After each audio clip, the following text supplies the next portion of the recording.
22:41. 2 hours before the team bus was due to roll out of the training ground car park.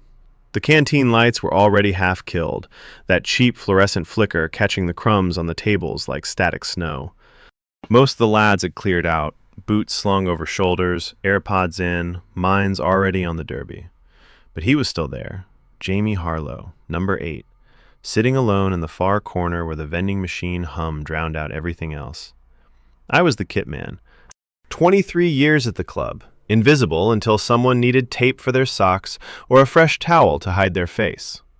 I'd seen players cry after relegation scraps, seen captains punch holes in lockers, seen millionaires reduced to boys when the gaffer tore them apart.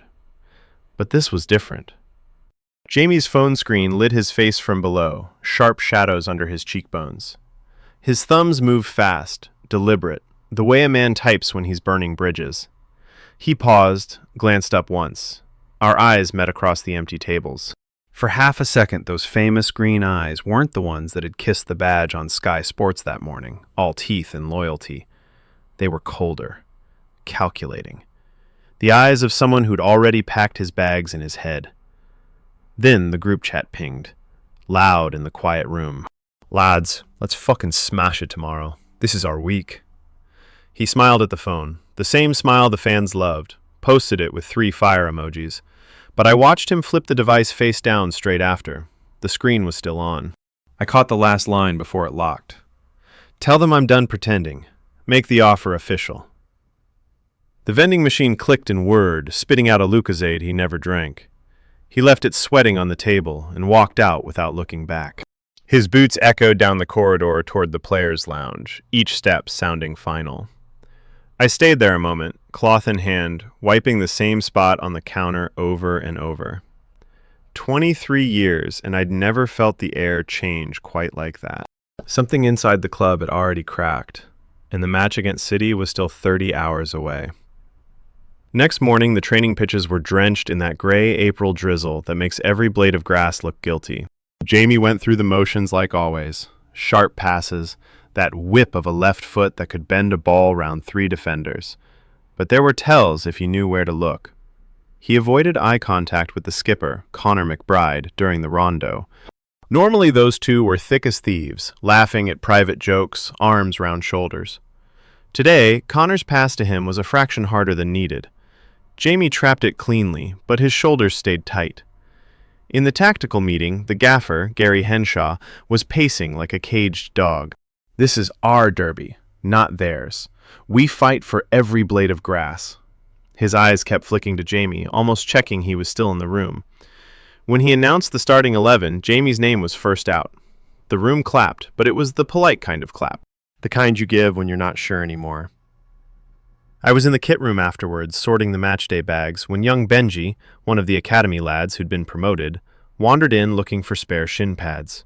He was buzzing. "Harlow's on fire this week, eh? Scored in his last 3. Bet he's staying put after this." I just nodded, kept folding socks. Didn't tell him about the message I'd seen. Didn't tell him the rumors I'd already heard from the laundry girls about a blacked-out Range Rover picking Jamie up at strange hours. Some things you carry alone until they get too heavy. By 3 p.m., the rumors had started leaking into the WhatsApp groups the staff used. "Big offer from the north. Agent's been spotted at the Lowry Hotel." Nothing concrete, just enough to make the air in the canteen feel thinner. Jamie sat with the forwards again, laughing loud at someone's joke, but his laugh stopped the second the laughter around him dipped, like he was performing. I caught Connor in the corridor later, staring at his own boots like they'd personally betrayed him. He looked up at me. "You seen anything, Jim?" I shrugged. "Just a player on his phone, Skip." He nodded slowly, jaw tight. "Yeah, thought so." That night, the team hotel overlooked the city lights, the Etihad glowing in the distance like a warning. I was delivering the last of the laundry when I heard raised voices from one of the suites. Not quite shouting, the low, dangerous kind. Jamie's voice. "It's business, Con. You know how this works." Connor's reply was quieter, harder. "Business?" "We've got kids in that dressing room who look up to you, you prick." The door opened before I could move. Connor stormed past me, shoulder brushing mine, eyes wet with something that wasn't just anger. Jamie stood in the doorway, tie already loosened, watching him go. For a second our eyes met again. He didn't say anything, just closed the door softly. I stood there in the corridor with a pile of fresh towels, heart hammering like I was the one about to play 90 minutes against the league leaders. Because I knew then what the fans, the pundits, the rest of the squad still didn't. Jamie Harlow wasn't just thinking about leaving. He'd already gone. And tomorrow, under those floodlights, 30,000 people were going to cheer a ghost wearing our shirt. The drizzle had turned to proper rain by the time the squad bus pulled into the training ground the next morning. Tires hissed on wet tarmac, windscreen wipers beating like a nervous heartbeat. I was already inside, laying out the training kits in the dressing room, each peg labeled, each sock pair folded with military precision.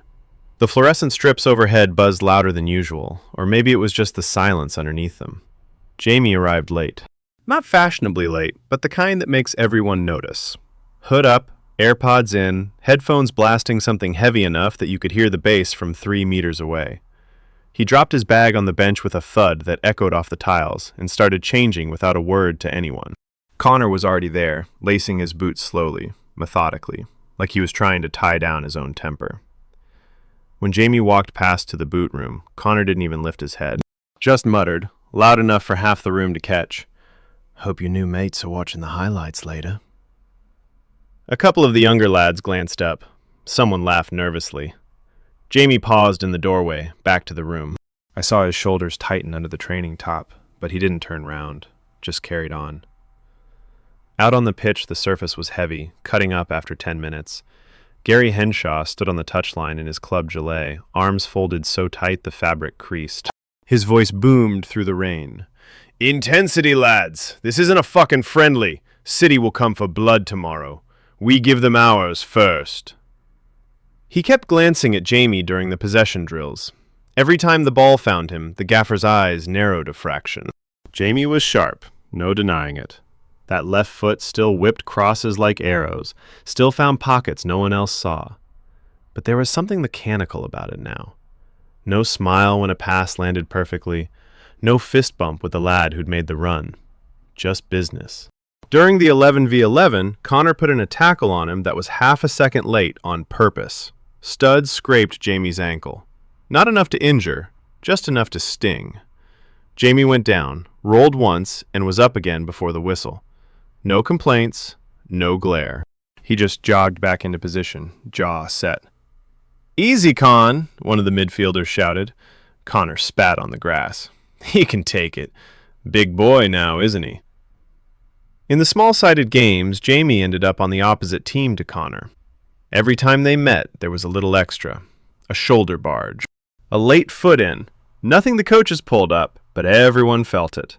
The younger lads started keeping their passes safer, away from the tension. Like kids in a playground who know the fight's coming, but don't want to pick sides yet.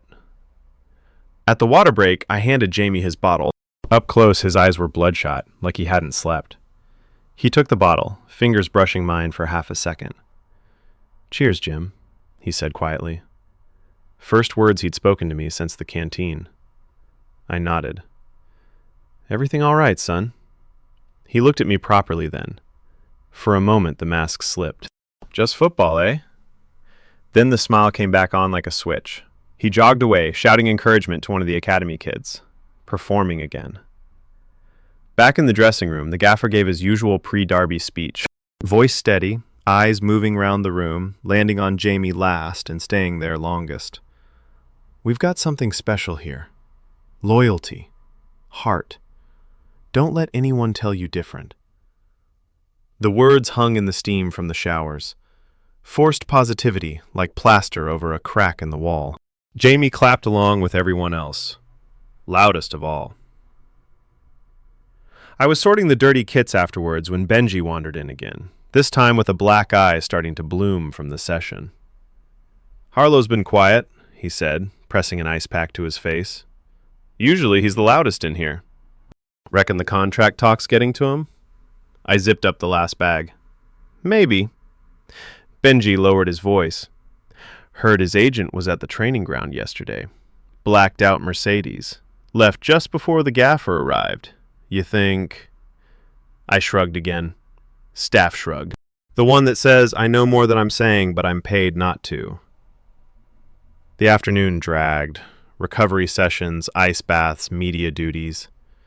Jamie sat in front of the club cameras for the pre-match interview, looking every inch the loyal soldier. Shirt sleeves rolled up, club crest prominent, eyes sincere.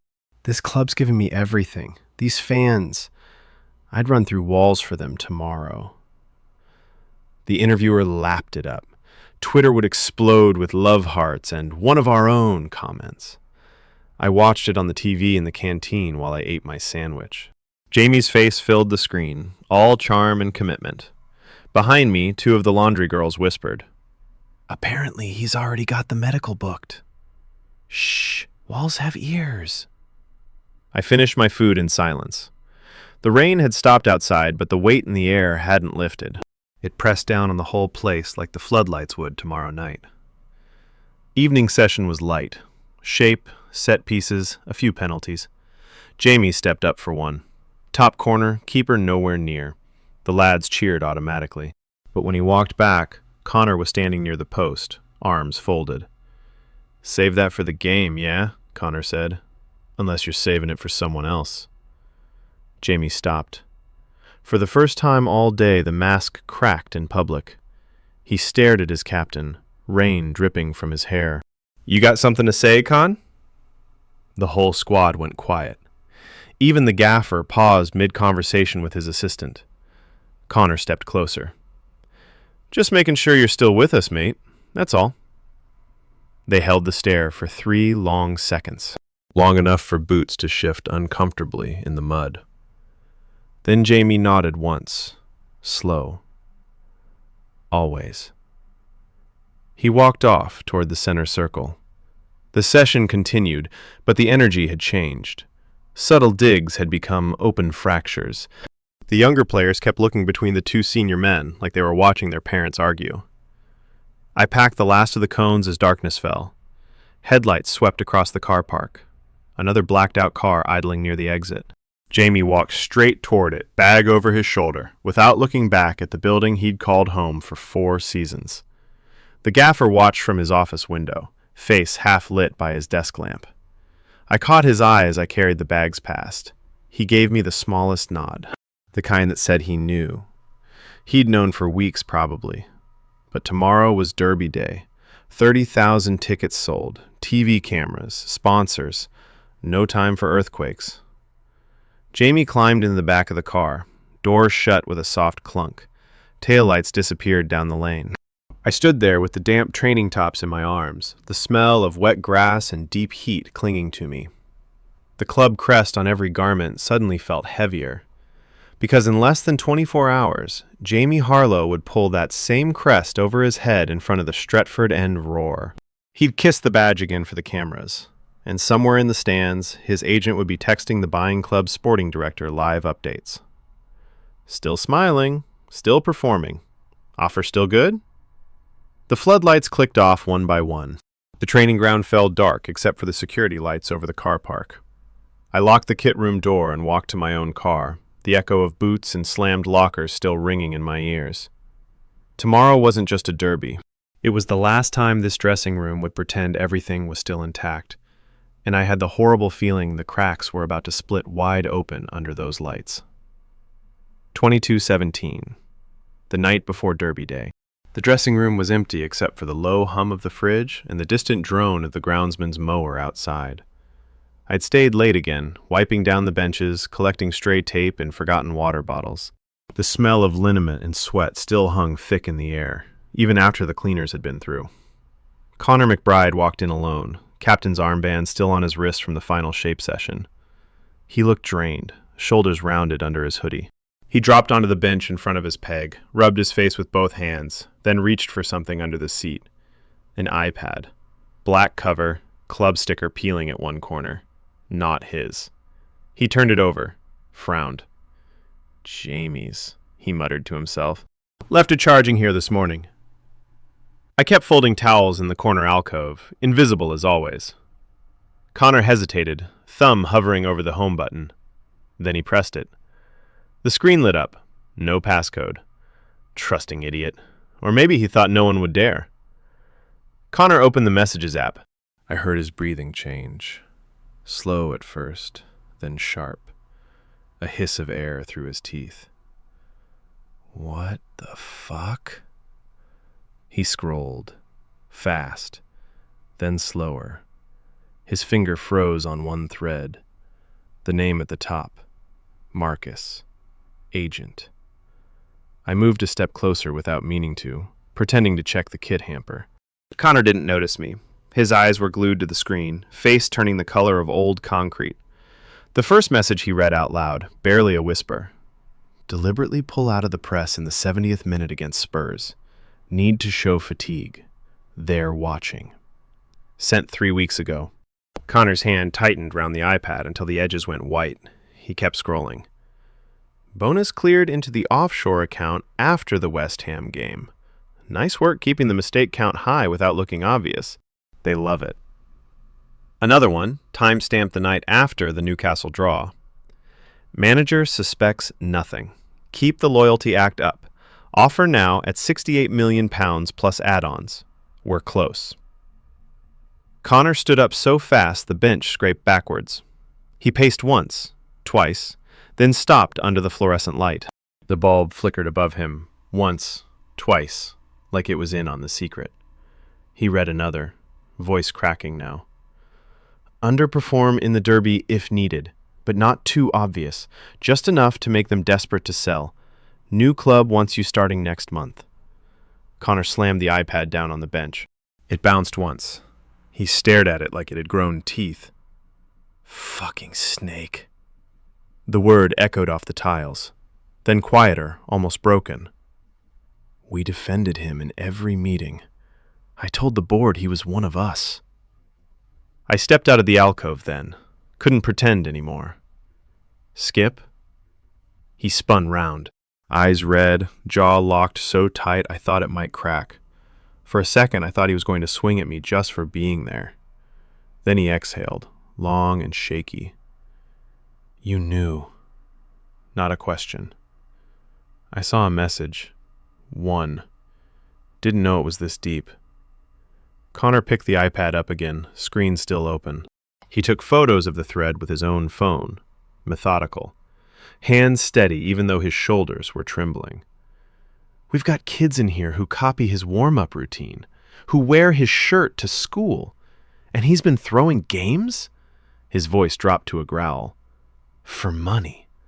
For a fucking bonus from the other side. He forwarded the screenshots to himself, then deleted the forwarding evidence like a man who'd done this before. Professional paranoia kicking in. Does the gaffer know? I asked quietly. Connor laughed once, bitter. Course he does. That's why he's been riding Jamie so hard in meetings, but protecting him in public.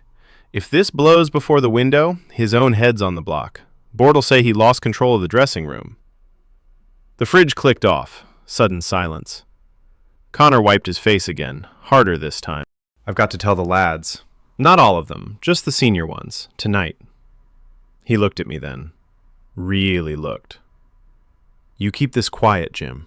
For now. But if it leaks... I've kept worse, I said. He nodded once. Then he was gone, iPad under his arm, boots echoing down the corridor toward the players' lounge. I stayed behind and finished the benches. My cloth moved in slow circles over the wood where Jamie had sat that morning, laughing, promising the fans everything. The same wood that now held the weight of betrayal in digital black and white. By 23:40, the group chat for the senior players was blowing up. Not the main one, the private one. The one without the youngsters or the coaching staff. I wasn't in it, but I saw the fallout in the corridor when two of the senior lads stormed out of the lounge, faces like thunder. One of them, central defender, big Serbian lad, punched the fire exit door on his way past. The alarm didn't go off. Someone had taped the sensor weeks ago. Jamie was still at the hotel, oblivious for now. I locked the dressing room door at midnight. The corridor lights were on their night setting, dim orange. The whole building felt different. Like a house after a family argument. Doors closed, voices low, everyone waiting for the next explosion. Tomorrow the floodlights would come on. The roar would start. 30,000 voices chanting Jamie Harlow's name. But in here, in the belly of the club, the secret was already out. And the first cracks of panic were spreading faster than any rumor on Twitter. 112. The Lowry Hotel, top floor corridor. The carpet swallowed every footstep like it was paid to keep secrets. I wasn't supposed to be there, just delivering the last of the personalized training tops the players had forgotten on the bus. But when the lift doors opened, I heard the voices straight away. Low, clipped, expensive. Suite 412. Door not quite shut. Jamie's agent, Marcus Vale, sharp suit even at this hour, watch catching the wall light like a blade, was pacing in front of the floor-to-ceiling windows. Manchester City lights glittered behind him like a backdrop he'd chosen himself. Jamie sat on the edge of the king bed, elbows on knees, still in the club tracksuit, hood half up. He looked smaller without the floodlights on him. "You told me it was clean," Jamie said, voice flat. "No paper trail, no bonuses that could look dodgy." Marcus stopped pacing, smiled the way sharks smile. "It is clean, Jamie. Offshore, layered through 3 companies. The performance incentives are standard. Every club does it." "Standard?" Jamie laughed once, short and ugly. "I've been fucking throwing games, Mark, pulling out of challenges, misplacing passes on purpose. That's not standard, that's..." He trailed off, rubbing his face. "Connor's got the iPad." Marcus froze mid-step. "He what?" "Left it in the dressing room. He's seen the threads, the Spurs one, the West Ham one." Jamie's hands were shaking. "Not much, but enough for me to notice from the gap in the door." He looked at me like I was dead to him. Marcus recovered fast. Professional. "All right.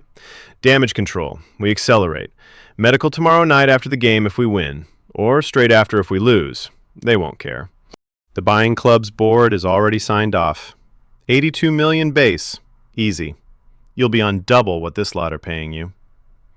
Jamie stood up, walked to the window, pressed his forehead against the glass so his breath fogged a small circle. "I told the kids in the academy I'd never leave like this. I kissed the badge yesterday, Mark. On camera. What the fuck am I doing?" Marcus stepped closer. Voice softer now, the velvet voice agents use when the player starts thinking. "You're surviving, son. This club's going nowhere. Mid-table scrap every season. One bad injury and you're yesterday's hero. Out there, Champions League, Ballon d'Or chat, commercials in Asia. Stop romanticizing a dressing room that'll sell you the second your numbers drop." Jamie didn't answer, just stared at the city. I shifted the bag of tops on my shoulder. The hanger inside clinked. Marcus's head snapped toward the door. I moved fast, knocked once like I'd just arrived. "Kit delivery, Mr. Harlow." Jamie opened the door wider. His eyes were raw. For a second I thought he might say something real. Instead, he just took the bag, nodded. "Thanks, Jim." Marcus was already on his phone in the background, texting furiously. I turned to leave. Jamie's voice followed me down the corridor, quiet. Tell the lads I'm still here tomorrow. Yeah?" I didn't turn round, just raised a hand. The lift doors closed on the sound of Marcus already negotiating the next clause. Back in the team coach at 2:40, the senior lads were waiting in the players' lounge like a courtroom. Connor had the iPad on the coffee table, screen bright. 5 of them. The spine of the squad. Jamie walked in at 2:47, hood down now, face pale under the low lights. He saw the iPad, saw their faces, stopped dead. Connor didn't stand up, just spoke, calm and cold. "Sit down, Jamie." Jamie stayed standing. "You went through my stuff." "Found it by accident." "Read it on purpose." Connor tapped the screen. "Want to explain why you've been costing us points for a payout?" The room went graveyard quiet. One of the lads, the Serbian defender, cracked his knuckles slowly. Jamie looked at each of them, then at the floor. "I didn't want it to come out like this," his voice cracked. "It started as agent talk, then the offers got stupid, then... I don't know. The gaffer kept saying we're building something, but the board's selling our best players every window. I got scared. Thought if I helped force the move, it'd be cleaner. Cleaner? Connor stood now, towered. You tanked the press against Spurs. We lost 2-1 because you disappeared for 20 minutes. My little boy was in the stands that day, Jamie, wearing your fucking name on his back. Jamie's eyes filled. Actual tears, not the camera kind. I know, I hate myself for it, but I'm stuck now. Contracts, clauses, the money's already moved. If I stay, they'll leak it anyway, and I'm finished. The Serbian lad stepped forward. Then you play tomorrow like your life depends on it. One last time. After that, you're gone. And if you fuck us tomorrow, I'll make sure every dressing room in this league knows what you are. Jamie nodded slowly. No fight left. I'll play. He looked at Connor one last time. I'm sorry, Con. Connor didn't answer, just picked up the iPad and walked out. The others followed, one by one. No words. Jamie stood alone in the middle of the lounge, the city lights behind him through the big windows. Same view as upstairs, but lonelier now. I was by the door with the last laundry bag. He saw me. Whole club knows, doesn't it? Enough of it, I said. He laughed once, broken. Funny thing is, part of me still wants to win tomorrow. For them. Before I burn it all. He walked past me toward the lift, shoulders down. The same man who'd lit up the canteen with fire emojis 30 hours earlier now looked like he was carrying every one of those 30,000 fans on his back. I switched off the lounge lights. The darkness swallowed the empty sofas, the half-drunk protein shakes, the crest on every chair. One more training session in the morning, then Derby night. And Jamie Harlow was about to walk out onto that pitch carrying a secret that could rip the entire club in half. 358. The Lowry Hotel, room 427. The corridor was dead quiet, except for the low buzz of the ice machine at the far end. I've gone back up with a forgotten pair of personalized boots. Jamie's left one, the laces still muddy from the last session. The night porter had let me through without questions. Staff privileges. I knocked softly. No answer at first. Then the door opened a crack. Jamie stood there in a gray t-shirt and shorts, eyes swollen, hair sticking up like he'd been dragging his hands through it for hours. He looked at the boots, then at me. Come in, Jim. Just for a minute. I stepped inside. The room smelled of room service coffee and that heavy hotel air freshener they spray to hide everything else. One lamp on, the bed untouched. His club phone was face down on the desk, next to an open bottle of water. He sat on the edge of the mattress, elbows on knees again. Same position as with the agent earlier, like the weight kept pulling him back down. I needed someone who isn't in the dressing room politics, he said quietly. You've been here longer than most of them. Seen lads come and go. I stayed by the door, boots still in my hand. Didn't sit. Didn't want to make it official. Talk if you want, son. I'm not recording. Jamie laughed once, hollow. Connor showed the others the messages. They hate me now. Proper hate. But it wasn't just the money, Jim. You know what it's like. Every week, the same question. Am I good enough to be here when the club's barely scraping Europe? Agent kept showing me the offers, the lifestyle, the security for my mom after her diagnosis. I started believing I deserved it. Then the little things, easing off in games, it snowballed. He looked up, eyes glassy under the lamp. I told one lad, just one. Thought he'd understand. Young Benji. Pulled him aside after the evening session. Told him the truth. Not everything, but enough. Said I was scared. Said the club was selling us all down the river anyway. Thought he'd keep it quiet. Kid looks up to me. Jamie's voice cracked. He rubbed his face hard. 20 minutes later, the whole senior group chat explodes. Benji forwarded it. Not even malicious. The kid was panicking, wanted advice. Now they all think I was trying to turn the youngsters against the club. Another layer of betrayal. I set the boots down by the wardrobe. The thud was loud in the quiet room. Benji's 19, Jamie. He's still got stars in his eyes. You put that weight on him. I know. He stood up, paced to the window. City lights still twinkling, oblivious. He looked at me like I'd kicked his dog. Said he'd delete it, but it was already screenshotted. Connor's probably got it now, too. They'll crucify me in the pre-match meeting tomorrow. A text pinged on his club phone. He didn't even glance at it. Marcus says the buying club's medical team is on standby, private jet ready. All I have to do is get through 90 minutes tomorrow without collapsing. One last performance. Then I'm gone. Clean break. He turned back to me, voice almost pleading. Tell me I'm not a complete cunt, Jim. Tell me every player in my position wouldn't do the same. I looked at him. Really looked. The boy who'd once stayed behind after training to sign shirts for the academy kids. The same one who'd bought the entire squad new boots when he signed his first big deal. Now he was standing in a 5-star hotel room at 4 a.m, trying to justify selling his soul in installments. You're human, I said finally. Doesn't make it right. Doesn't make it clean either. Jamie nodded slowly. No fight left. He picked up the club phone, stared at the lock screen. A photo of him with the fans in the cop end last season. Benji unfollowed me on everything 10 minutes ago. One message and I've lost the last kid who still believed the hype. He put the phone down. Tomorrow I'll run harder than I've ever run. For them. For the shirt. Even if they spit at me in the tunnel.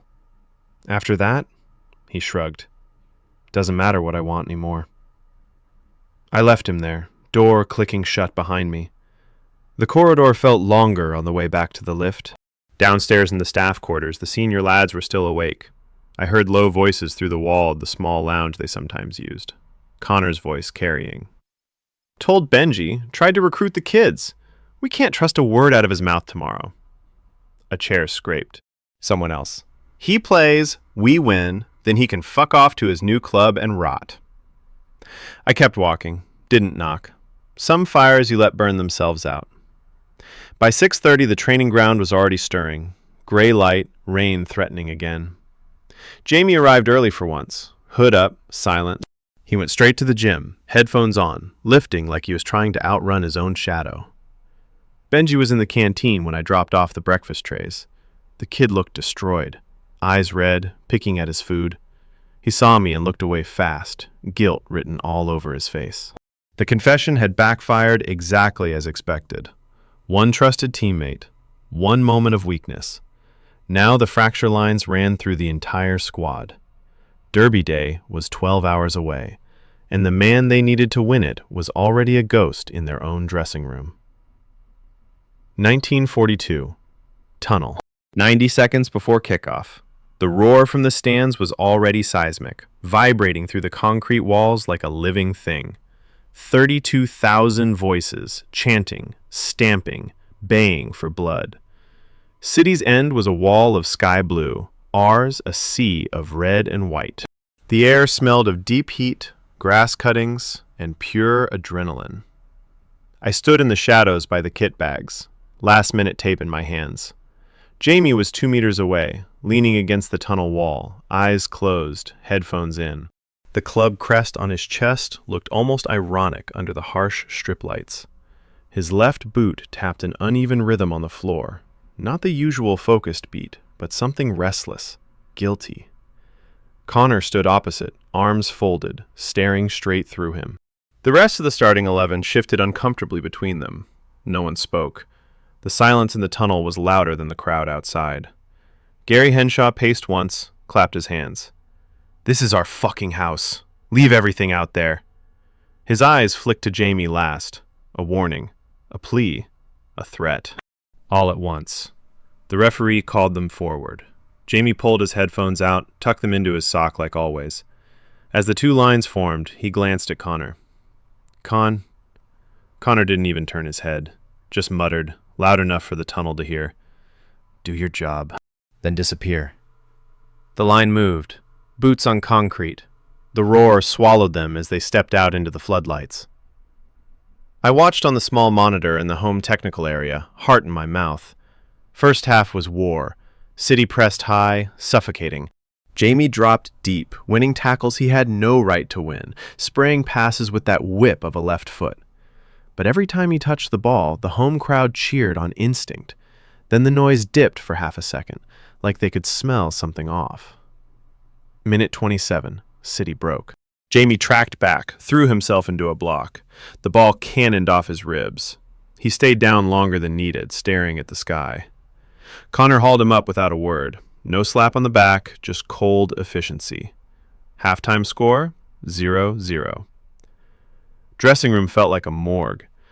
Hinshaw tore into them, voice raw. Jamie sat in the corner, head down, towel over his head. When the gaffer singled him out, "You've got more in the tank, Jamie. Show me." He just nodded. No fire, no response. Second half, 52nd minute. City went down to 10 men after a stupid red. The crowd sensed blood. Jamie started to rise. He took the ball on the halfway line, dropped a shoulder, left 2 men on the floor. The pass split the defense like a knife. Our striker hit the post. Groans everywhere. Then came the moment. 68th minute. City cleared long. Jamie won the header against their giant center half. No one expected that. He brought it down, spun, and suddenly he was running. The pitch opened up in front of him like it still loved him. 40 yards out. He took a touch, looked up. The keeper rushed. Jamie dipped his shoulder, shifted the ball to his left foot, and curled it. Top corner. Unsavable. The stadium exploded. 32,000 voices in one roar. His name thundered round the stands. "Harlow! Harlow!" Flares lit up the cop. Scarves twirled. Jamie slid on his knees toward the corner flag, arms out. The team piled on him. Instinct. Even Connor jumped in for a second, then pulled away like he'd touched something burning. Jamie stood up, kissed the badge hard, pointed to the fans. Tears in his eyes. Real ones. The cameras caught every pixel. Social media already melting. But in the technical area, I saw his face when he turned back. The smile died the second the crowd couldn't see it anymore. Empty. Final whistle. 1-0. The players walked the pitch, clapping the fans. Jamie went alone along the touchline, head down now, every step heavier. Some fans still sang his name. Others had already heard the whispers. Phones out, rumors flying faster than the result. Tunnel again, 22-17. The mood had flipped. Jubilation on the surface, acid underneath. Champagne corks popped in the home dressing room, but the laughter felt forced. Jamie sat on the bench, unlacing his boots slowly. Mud and grass stuck to the laces like evidence. Connor walked straight over, stood in front of him. The whole room went quiet. "You got your moment," Connor said, voice low. "Now get the fuck out of my club." Jamie looked up, face streaked with sweat and whatever else. "I gave you the 3 points, Con." "You gave yourself a pay rise." Connor's voice cracked with contempt. "Enjoy the medical. Hope the new shirt chokes you." Jamie stood up slowly, looked around the room. Some eyes met his. Most didn't. Benji stared at the floor, cheeks burning. The Serbian defender just shook his head. Jamie picked up his bag, walked past me at the door. "Cheers for everything, Jim," he said quietly. I nodded. Couldn't speak. He disappeared down the corridor toward the players' exit.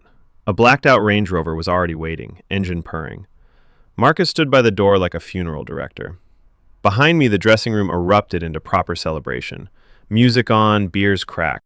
But the laughter had holes in it, the kind that would take weeks to fill. Outside, the stadium lights were still blazing. The groundsman was already painting over the center circle for the next game. Jamie Harlow had won the derby. But in the tunnel, under those same fluorescent lights that had seen everything, the club had lost something far bigger than 3 points. And none of us knew yet how deep the scar would go. 23:51. The boardroom on the 3rd floor of the main stand. The lights here were softer than the tunnel. Walnut paneling, club crests in gold leaf, a long mahogany table that had seen sackings, new contracts, and quiet betrayals for 40 years.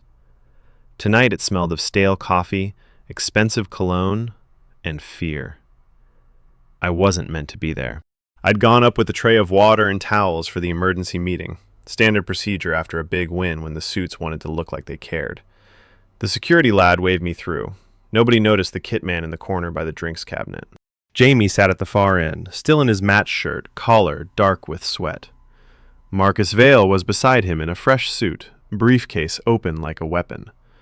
Opposite them, the chairman, two directors, Gary Henshaw, and Connor standing by the window, arms folded so tight his knuckles were white. The chairman slid a single sheet of paper across the table. 84 million, that's their final. We accept tonight or we leak every message you've sent, Jamie. Every performance dip. Every offshore payment. Jamie stared at the paper like it was a death sentence. His left hand, the one that had curled that winner, trembled slightly against his thigh. Marcus smiled the professional smile. Gentlemen, threatening my client won't speed this up. We have NDAs, we have clauses. This can be amicable. Amicable? Connor laughed once, sharp as broken glass. He tanked games. He tried to recruit kids against us. There's nothing amicable about that cunt. Henshaw raised a hand, voice tired. Enough, Connor. The 3 points are in the bag. Now we manage the exit. He looked at Jamie. You scored the winner tonight. The fans will remember that. Let's keep the rest in this room. Jamie finally spoke, voice hoarse from the 90 minutes and everything after. I never wanted it to go like this. I gave everything here. 4 years. The fans, the lads. He swallowed. I just wanted security. My mom's treatment, the club's wage structure. One of the directors slammed his palm on the table. Water glasses jumped. Security? You earn 240 grand a week. Don't insult us with sob stories. Marcus slid his own document forward. Counteroffer. 92. Plus a 20% sell-on. And a gentle press statement. Mutual respect, new challenge, blah blah. Otherwise, we go public with the iPad screenshots. Your choice. Silence stretched. The clock on the wall ticked loud enough to hear over the distant hum of the stadium emptying outside. The chairman leaned back, eyes cold. You play one more game. FA Cup semifinal. Then you're gone. No medical until after. We keep the narrative clean. You asked for a new challenge. We wished you well. Any leak, and we'll make sure every club in Europe knows exactly why you left. Jamie looked at Henshaw. Gaffer? Henshaw wouldn't meet his eyes. You heard the man. One more game, then disappear. Connor stepped forward, voice low, lethal. And if you so much as jog at half pace in that semi, I'll break your fucking leg myself. On the pitch. Live on television. Jamie stood up slowly. The chair scraped like a scream in the quiet room. Fine. One more game. He looked around the table. After that, none of you have to see me again. Marcus started packing his briefcase, satisfied. But as Jamie turned toward the door, he paused by Connor. I meant it tonight, Con. That goal? It was for the shirt. Connor didn't blink. The shirt stopped meaning anything the day you started texting them. Jamie walked out. Marcus followed, heels clicking on the marble. The door closed with a soft, final click. The chairman exhaled. Damage control starts now. Social media team on full alert. No player quotes except the scripted ones. Henshaw rubbed his temples. He's still our best midfielder for the semi. We need him. Connor turned from the window, face like stone under the low lights. We need him on the pitch, not in the dressing room. After the semi, I want his peg empty before the lads even shower. I slipped out with the empty tray before anyone remembered I existed. The corridor was dark except for the emergency lights. Down below, the groundsmen were already dismantling the advertising hoardings. Jamie's Range Rover was still in the player's car park, engine running, windows blacked out. I watched from the service stairs as he climbed in. For a second, the interior light caught his face. Drained, hollow, the goal hero reduced to a silhouette. The car pulled away. Taillights disappeared into the Manchester night. Inside the boardroom, the voices continued, low and urgent, planning the lie they would sell the fans tomorrow. One more game, one more performance. Then the club would cut the cancer out. But cancers leave scars. And this one had already spread through every corridor, every WhatsApp group, every kid wearing a Harlow shirt to school. The boardroom light stayed on long after the last director left. Nobody wanted to be the first to turn them off. 4:12, 2 days after the semifinal. The training ground car park was almost empty, just the security lights cutting through the pre-dawn drizzle. I stood by the kit room door with the last of Jamie's gear in a black bin bag. Boots, training tops, the spare shin pads he'd never collected. The club crest on every item looked faded under the orange glow. The announcement had dropped at 2300 the night before. Jamie Harlow has left the club by mutual agreement to pursue a new challenge. We thank him for his contribution and wish him well. Clean, professional. A lie wrapped in club stationery. No farewell training session, no lap of honor. Just a text to the group chat at 3:47 from Connor. His peg is cleared. Don't mention his name today. Jamie had played the semi. Another 90 minutes of ghosts and muscle memory. One assist, one tackle that saved a certain goal. The fans sang his name out of habit until the final whistle. Then silence when the board statement hit their phones. I watched the blacked-out Mercedes pull in now, same one that had waited after the Derby. Marcus got out first, sharp even at this hour. Jamie followed, hood up, tracksuit bottoms swapped for jeans and a plain black jumper. No club colors. He looked smaller, like the weight of the last 10 days had shaved inches off him. He walked straight to the kit room without being asked. Stopped 2 meters from me. "Morning, Jim." "Morning, son." He took the bin bag, peered inside for a second like he was checking if his old life still fitted. Then he looked up the corridor toward the dressing room door. It was shut. No lights on. The lads wouldn't arrive for another 2 hours. "They changed the code already?" he asked quietly. I nodded.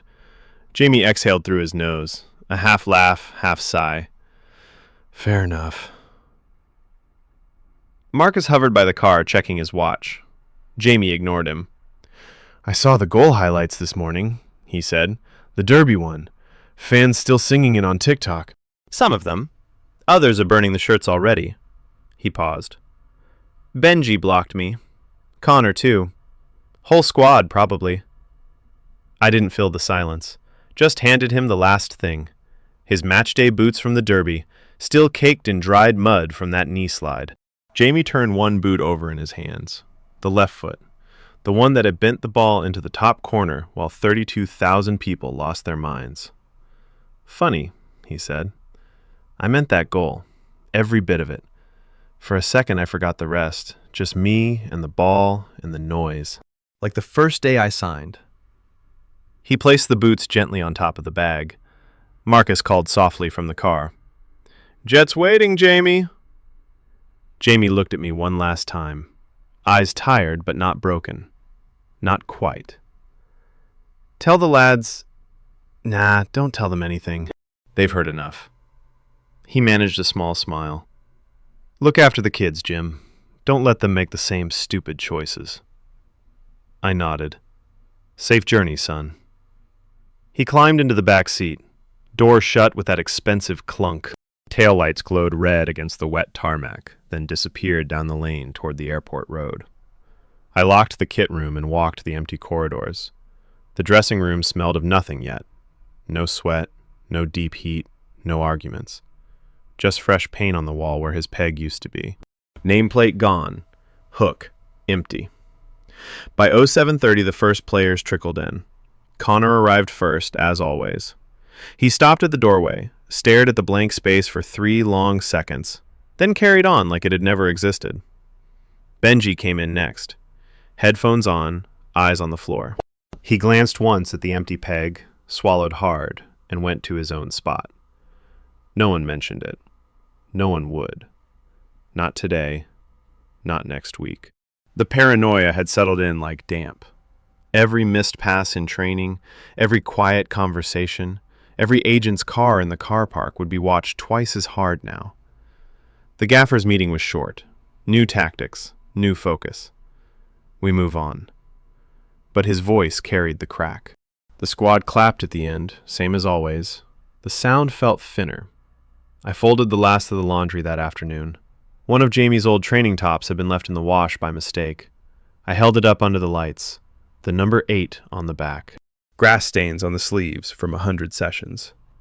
Outside, the pitches were being watered, fresh lines painted, the club crest in the center circle bright again. Life moved on, same as it always did. But in the WhatsApp groups, the screenshots still circulated in private.